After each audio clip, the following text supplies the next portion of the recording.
All right, Dave Gulas back again, Beyond Fulfillment podcast with my good friend Jim Tompkins. Welcome, Jim. Good morning, Dave. Yeah, good morning. Glad to see you again.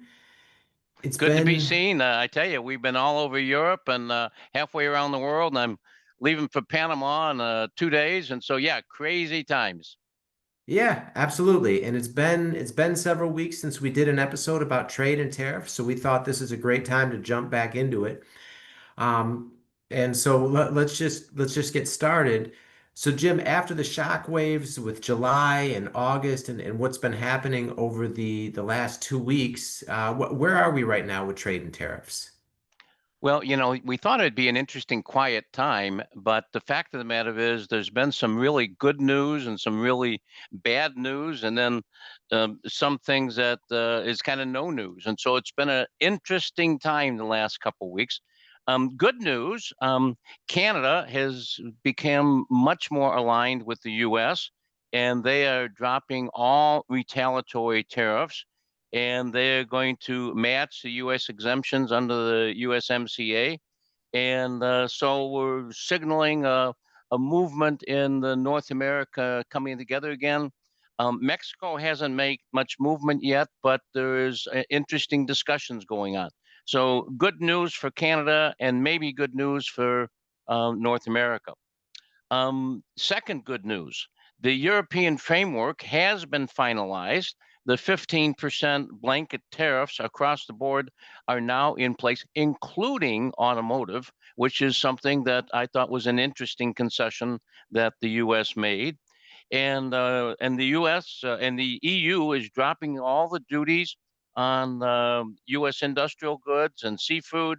U.S. has granted the preference to get into the European markets, and the EU commitment for 600 billion between now and 2028 is in place.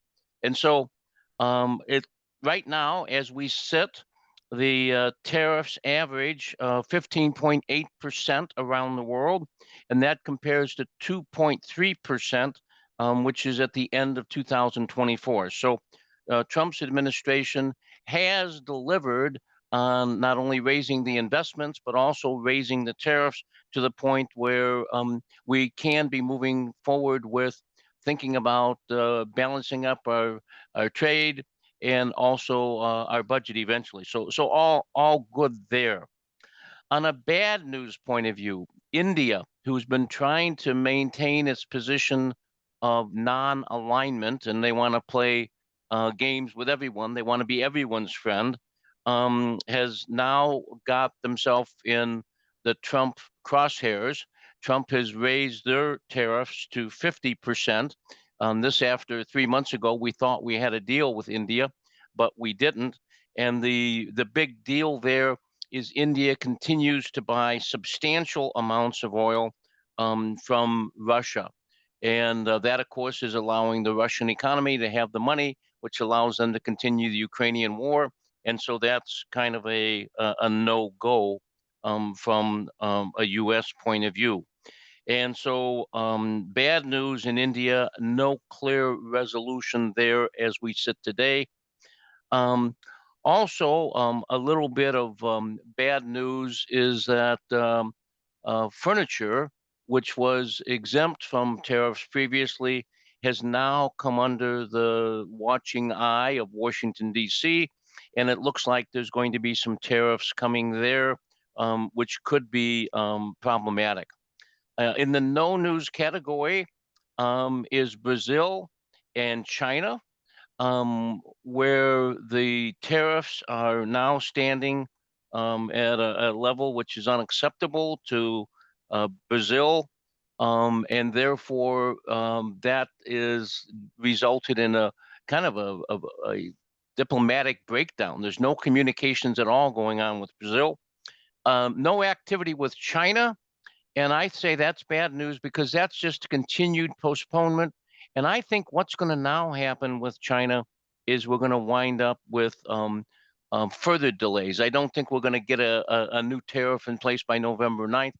And I can talk about that a little bit more later. But I believe where we're going to see China is into 2026 before that issue gets resolved. And so I think that's bad news. If we could get China straight now, that would make the whole thing come together better. But I don't think China wants to do that. I think China likes the position of delaying it and seeing how the other cards fall. So some real mixed bag taking place over the last couple weeks. Some surprises, some good, and some not so good. Okay. And with all that happening, where do you see things heading over the next 2 weeks? Well, a big topic that we're going to see a lot of news about, but I don't think it's very newsworthy, is the courts are going to rule on the legitimacy of the tariffs. To be perfectly honest, from my point of view, that doesn't matter. If the courts find that the tariffs are illegal, there is already legal precedent that that will go to the Supreme Court, and I believe that would overturn the appeals court, and therefore the tariffs are going to be legal. If the tariffs are not legal at the Supreme Court, then there's other avenues, at least three other avenues that Trump can use to make the tariffs legal again. And so it's just a political news thing. I don't think it's going to have any impacts on the tariffs. Something else that's getting kicked off, following on the furniture, which we saw in the last 2 weeks, I think in the next 2 weeks, we're going to see pharma and electronics, excuse me, getting under the microscope. And we're going to find out there's going to be some tariff expanding in pharma and electronics, which could go around the world. And so I think that could happen in early September. And then there's a big thing happening in our world is that the supply chains are being recalibrated. There's enough of the world that now has deals that are being put in place. And so we're going to start seeing some real action with respect to people adjusting their supply chain, changing their sourcing, changing where their products are coming from in the transportation there too.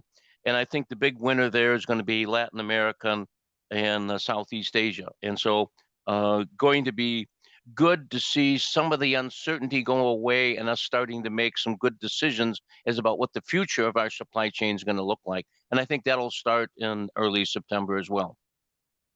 Okay. And what are the economic implications of all of this? That, as I mentioned to you before we went online, I didn't get much sleep last night. And this is a question that drove me mad because I'm not an economist and I really read a lot of their stuff. And I found almost every conclusion that you could think of, somebody who was notable was taking the position. And so it's very difficult to try to look at this. And I saw lots of conflicts. I saw JP Morgan taking position saying X is going to happen, Y is going to happen, blue is going to happen, and green is going to happen all over the place for one firm. And I thought, what the heck is going on? And so I think what we need to do is realize there's a difference in perspective here. And it's not that one set of economists are correct and another one is wrong. It's they're looking at different things. And once I understood they were looking at different things, I was able to make some sense out of all this nonsense I was reading. There's two big issues. Number one, when we're making a economic projections of what's going to happen with all this stuff's going on, are we looking at the macro economy or are we looking at a micro economy? Macro says everything's added together. Micro says, oh, let's look at semiconductors. Oh, let's look at food and beverage. Let's look at agriculture. And so there's two different perspectives there. If we look at a macro view, we say it's green. If we look at a micro, we say it's purple. And so it's different. The other thing is there's different time frames on this. Now they tell us what those time frames, but you tend to read past that. So some people are giving us what the results are in the short term. And now short term varies. Sometimes they're talking months, sometimes they're talking a year. But then there's other people that talk long term. But when they're talking long term, you don't know if they're talking 1 to 5 or they're talking 1 to 10 years. And so even the definitions of macro and micro and short term and long term are different. But when we get that all together, what I was able to do is to put together 4 economic forecasts based on macro, micro, long term, short term. And the three I did were first of all the gross domestic product growth. Secondly, the impacts of tariffs on inflation, and third of all was looking at corporate profits. So let's start with GDP growth. What we see is overall everything we're looking at, micro, macro, long term, short term, the numbers vary for overall GDP growth from 1% to over 5%. Now, for GDP growth, that's a huge range because there's people out there saying it's going to be 1.1, and there's other people saying it's going to be 1.2, and someone else saying 1.3. So there's all these numbers. But here's how this breaks down from a macro short-term perspective, which is, by the way, the most accurate. We're going to add everyone together and we're going to look over a short term. The view of GDP growth is very pessimistic. It's ranging between 1 and 1.5% a year of GDP growth. That could almost begin to be called stagflation. Secondly, we can look at it from a macro long-term point of view. So this is saying we're going to give it more runway. And here we're seeing the projections range between 2.5% and 3%. And so that is interesting that that's, more than double what we're seeing from the short-term perspective. Now is when we really get confusing when we look at the micro perspective, because you might find somebody in micro is looking at AI industry and someone else is looking at EV, electric vehicles. And we're going to get different views there. But in general, the micro short term is optimistic. And that has to do with green energy and artificial intelligence and logistics. And they're saying the GDP growth in those three sectors, AI, green energy, and logistics, is greater than 4%. And so that's a huge difference by looking at those three sectors. Now, those are the three sectors that I see the greatest growth in, but it's greater than 4%. Now, even more significant, if we look at micro long term, the view is very optimistic, and it's depending upon the amount of innovation a company has, depends about the intelligent capital expenditure, and it depends upon their supply chain optionality. But that is now looking at a growth of GDP of greater than 5% a year. So you can see we're going from a low, which is the macro short term of 1%, to the high, which is micro at long term of over 5%. So huge differentiation, but now we have some intelligence into that differentiation. And so I really feel like we've made a discovery there. The second category is the impact of tariffs on inflation. And this ranges across the 4 categories from no impact to moderate impact. For micro short term, what we're seeing is there's going to be a macro short term. So this is looking at everybody over the next year. We're going to find there's going to be some spikes, some one-time jumps in prices, but it's really not going to have any sustained inflation. That's the projections which are being made by the economists. If we look at it from a macro long-term perspective, what they're saying is there's no significant impact of inflation as a result of tariff. If we look at it from a micro short-term perspective, micro is saying for items which have heavy import items, passing along a portion of the increase is going to result in moderate inflation. So if you're buying everything from China, and you know that we're going to hit China with a 30% tariff, your costs are going to go up, and that would have a moderate impact on inflation. And then micro long term says that's where firms are going to be reconfiguring their supply chain, changing their sourcing, and they're also going to be making investments in domestic capacity, and therefore there will be no impact on inflation. So I have been taking the position that we're not going to see inflation as a result of tariffs. Well, what this says is, Jim, you were right mostly, but you're wrong when you're looking at micro short term, where the amount of product is heavily imported. And so it's interesting to take these categories and break them down. You get an answer which is much easier to justify and much less difficulty in arguments and disagreements. The third thing I looked at was corporate profits. And this varies from profits will be going down to profits will be very strong. So it literally goes from the alpha to omega on profits. If we look at the macro short term, margins are under pressure from wage growth and interest rates, and profits will be down. So in the a macro view, looking in at a short time frame, it's not going to be positive for corporate profits. Corporate profits are going to be down. If we look at a macro long-term perspective, what we get is analysts have a different view on this, but basically what we're going to find is a compression in margins as a result of the innovation-led expansion. So if what we're doing is well, let me repeat that. From macro, long term, analysts vary widely from margin compression to innovation led expansion. I said that wrong.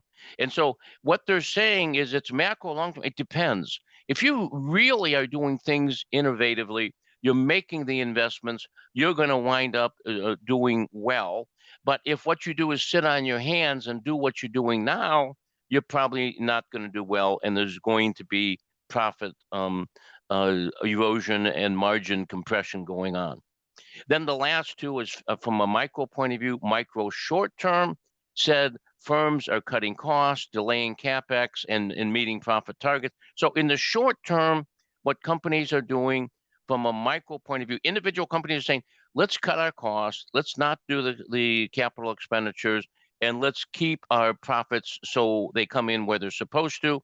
And then micro long term, what we're saying, once again, analysts are varying because it hinges on the investment strategy, it hinges on talent retention, and it hinges on the optionality of supply chain.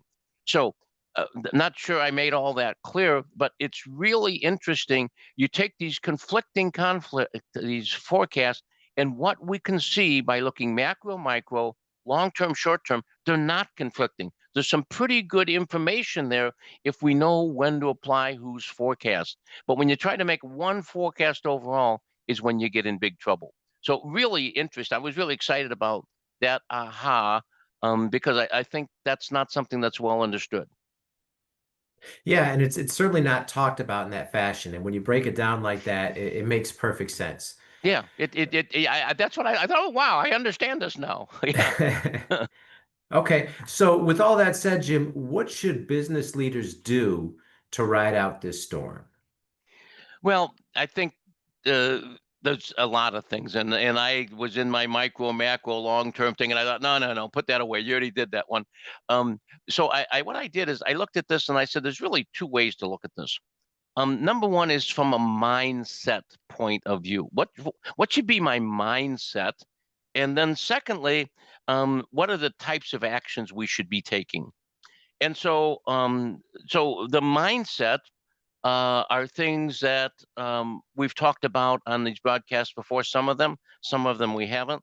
One that we have talked about is we have to have the mindset to understand that the new normal is disruption, and therefore leaders need to deploy scenario planning as opposed to believing that your forecasts are right. Your forecasts are wrong. We don't know what's going to happen.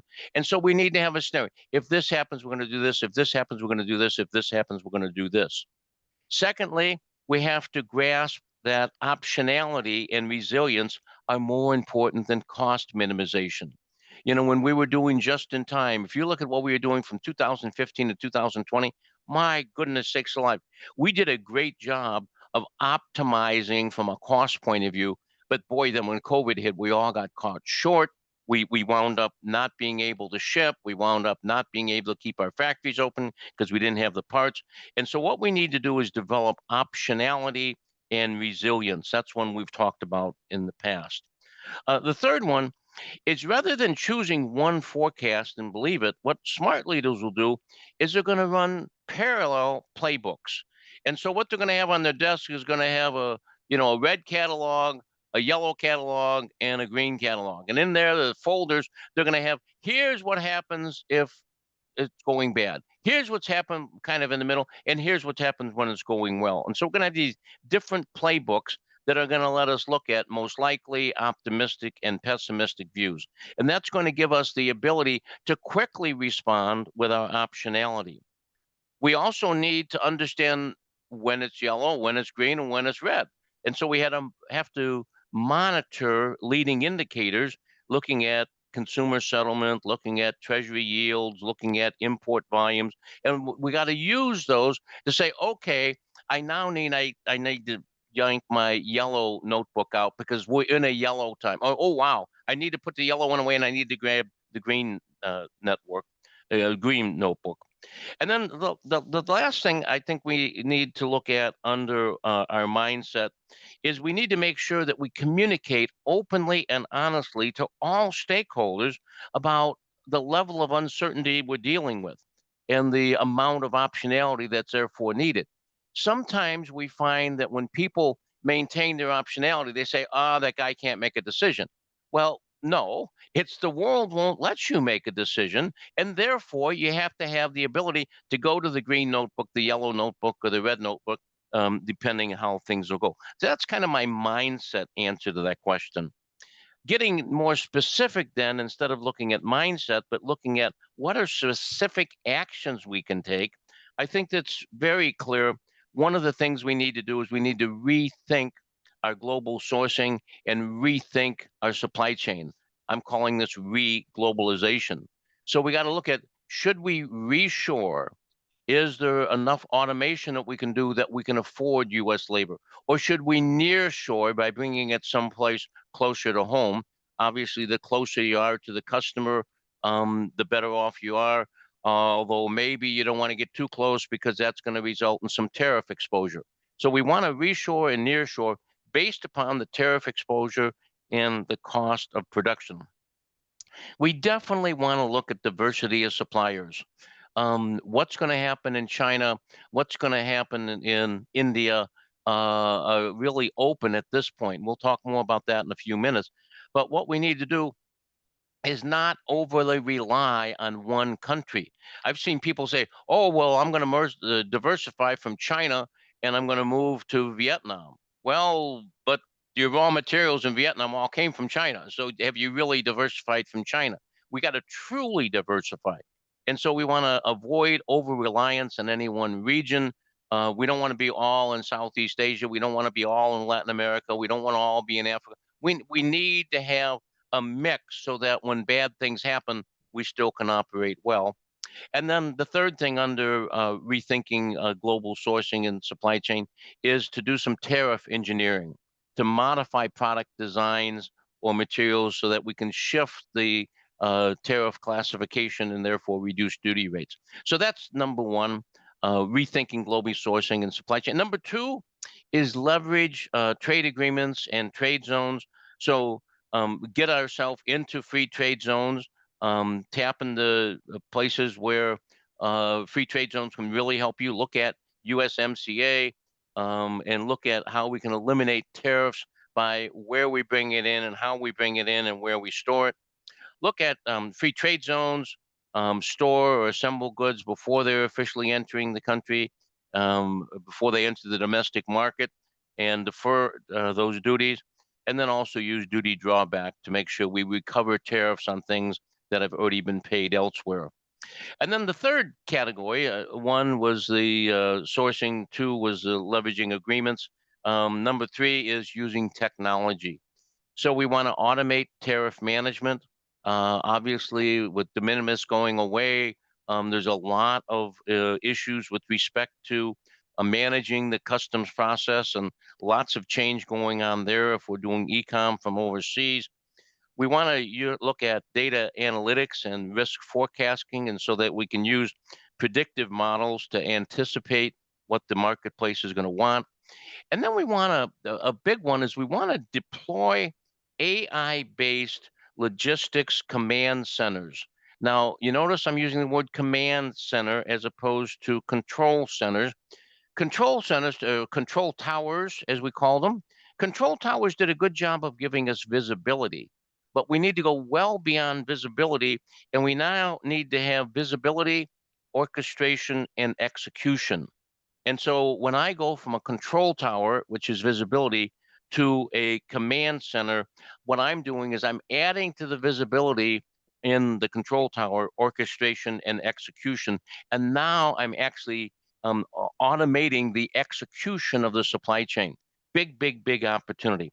So those are the three categories I look at as specific things we need to do. We need to look at our sourcing, we need to look at trade agreements, and we need to look at how we can use technology to reduce costs of our operation and make sure we're more responsive to the VUCA that we're all experiencing.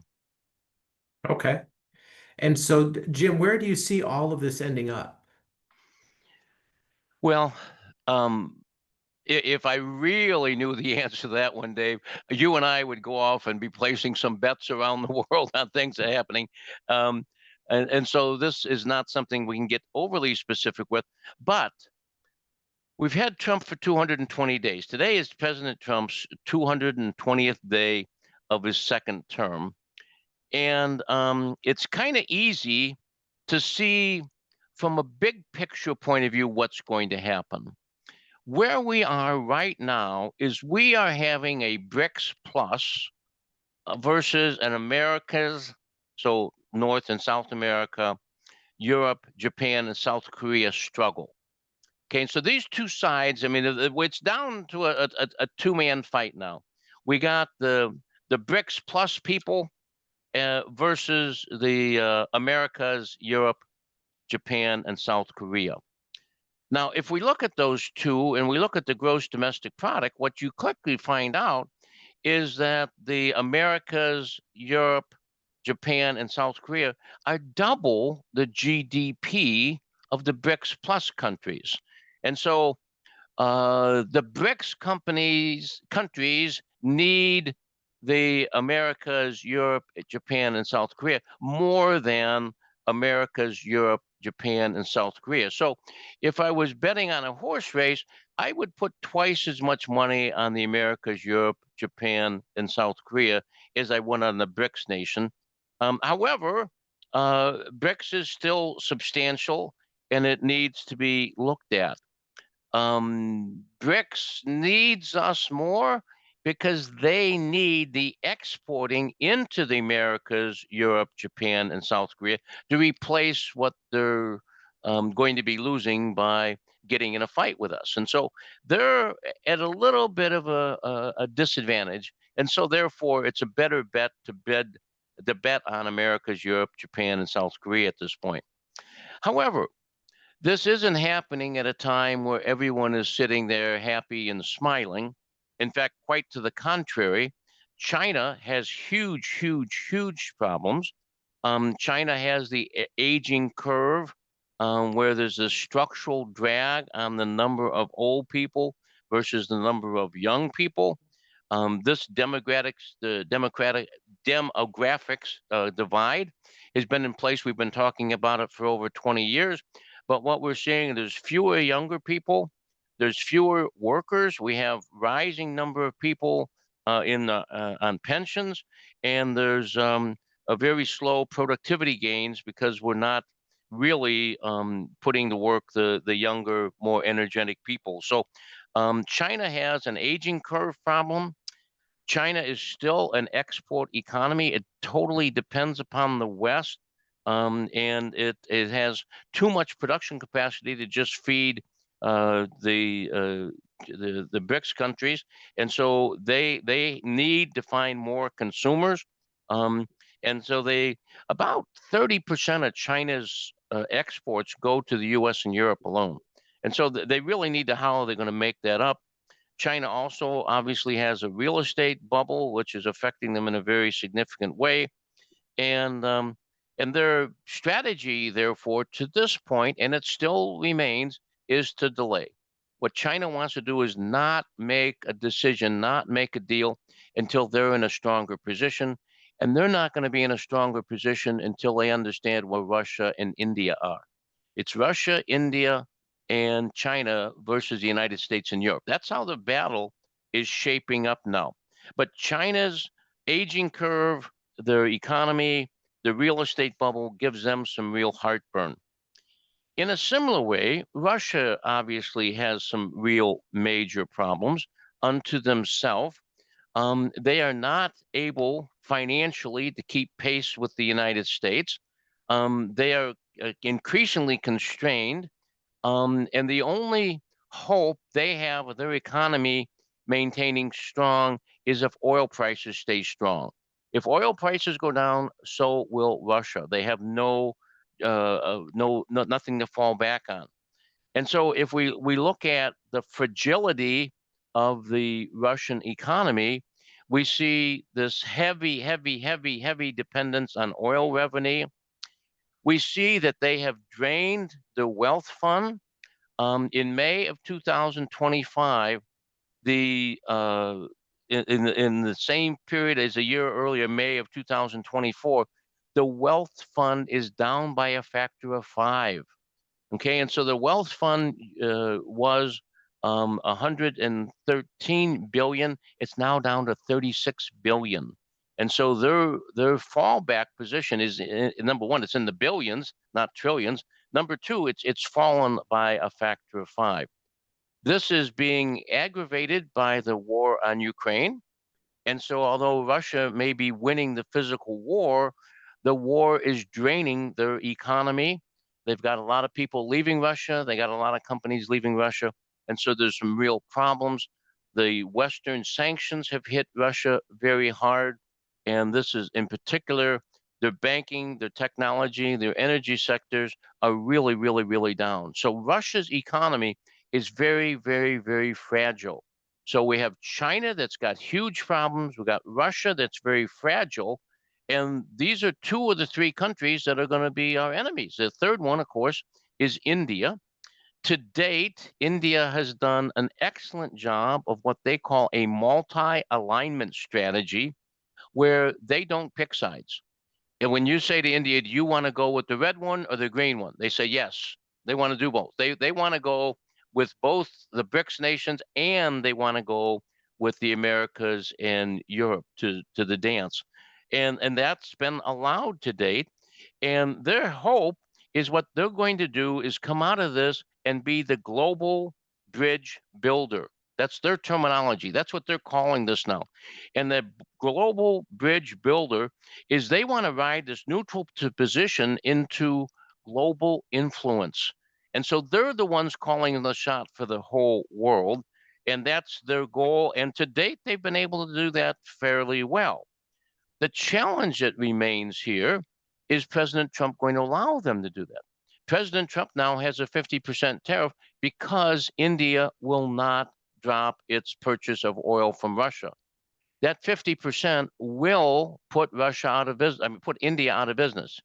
If India then, so they got a choice, either go out of business because they can't handle a 50% tariff, or start buying Russian oil. If they stop buying Russian oil, then Russia goes down. And so there's some real, conflicts going on here.